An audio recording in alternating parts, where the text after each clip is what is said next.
So, lads, I watched back a little bit of Iowa's game yesterday against Fairfield, and it was a game where I have to say Iowa were not that they were lucky to come out with a win, because I'm not going to go that far, but like I don't think Iowa looked great.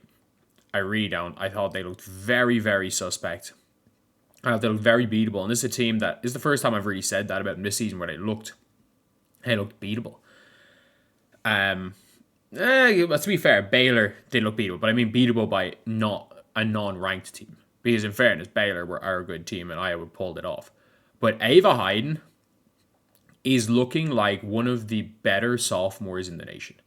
So she is obviously somebody that barely played last year, and then in the Big Ten tournament, instantly became like Iowa's a star. Like obviously we know Lucy Olson was on that team. You had Lucy Olson, you had Hannah Stokey, obviously, and now you had Ava Heiden, who was quite clearly, when it was all said and done, their third option. Yes, you had somebody like Sydney Affolter, and Affolter was somebody that throughout the years had been a big player on their team. She was she was a major player when they got to the NCAA championship game last year, or in 2024. But at the same time, while yes, Affolter was big in that regard, like I will say this about Ava Heiden, like when it was all said and done in those tournaments, it was Ava Heiden who looked really good. And she came in with 18 points, 16 boards, 4 assists, 2 steals, 4 blocks. She's been playing out of her mind, almost the same amount of rebounds as points. That's a very good Fairfield team. I don't think it's a bad Fairfield team. I don't think it's as good as the Lou Lopez Seneschal Fairfield teams. Like when your best player goes to UConn and instantly becomes UConn's best player. I think that's kind of a tough Fairfield team. But like I don't think it was a bad Fairfield team at all. And like again, you want to beat them, you want to beat them comfortably. But like this, like the way Ava Heiden's been playing this year, like that's kind of one of those things Iowa need to be really, really excited about, because like Chit Chat's been gone. Taylor Stremlow has done a good job running the backup one. I thought Addie Deals look good yesterday.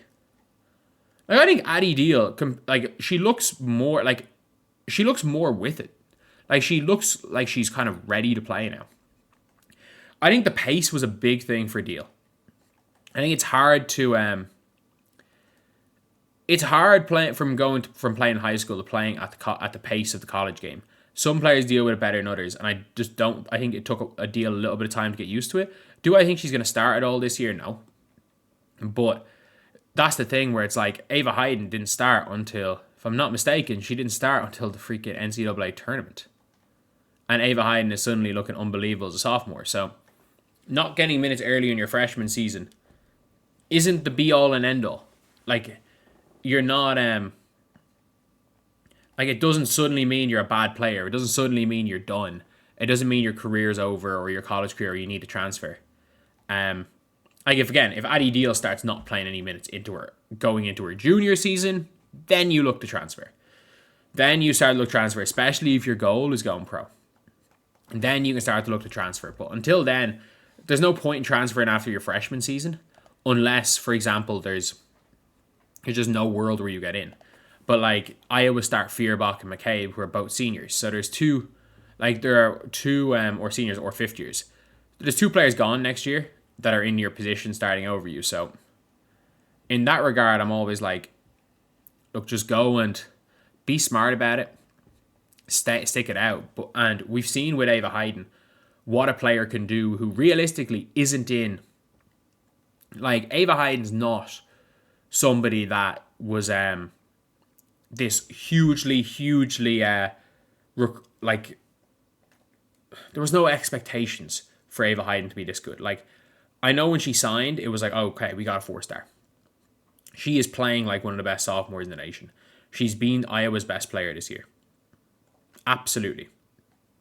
Like she's been better. This was meant to be Hannah Stolke's team. This is Ava Heiden's team right now. Like if you had this version of Ava Heiden, if you even had a Lucy Olson level player on that team, kind of at that combo guard, it would be so interesting to see how Iowa would do. Again, I stand by this. they are ceiling Elite Eight, floor second round. Like, their floor is doing what they did last year. Their ceiling is the Elite Eight. And I really want to see how they get on against Iowa State. Because, like, how she gets on against Audie Crooks. Because I think, like, I wonder what Heiden's wingspan is. Like, her patience, her footwork, her hands have been very good at sometimes. The only time I've really seen her struggle for Iowa was when she played against Reagan Beers, against Oklahoma. I thought she struggled against Oklahoma. I thought, in general, Oklahoma was it was just a step too far. Like, we saw Oklahoma run, like, they last year ran UConn very close. Like, they were, until Paige just went nuclear in the second half, Oklahoma were absolutely the better team up to that point in the first half and a bit. But yeah, it's an interesting one. And Iowa are looking really good, especially now, because you'd be thinking with Chit Chat out, they'd be really struggling. And in fairness, they're not as good with her as without her. So not as good without her as with her. But Stremlo's been looking decent at point guard. I have to say, like, I didn't think Taylor Stremlo was going to be this great. And she didn't do much last year. But she's coming in at that backup point guard position. A position that a lot of people thought was going to be Addie Deals. To be fair, a lot of people thought the starting point guard position was going to be Addie Deals.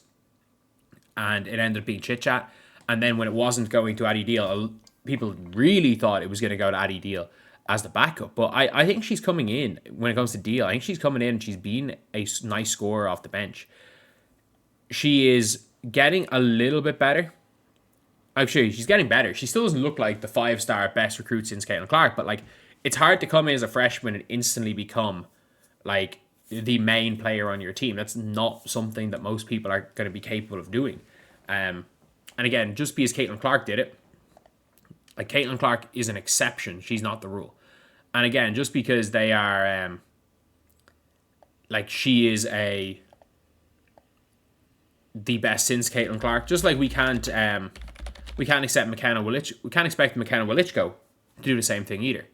Like, she probably will come in and start, but it's really, the question is, like, when she's a sophomore, Heiden's a senior, Deal's a junior. If you can keep that team together, and then whoever you pick up in the transfer portal, if you can pick up one or two players in the transfer portal, you're now looking at a really, really, really good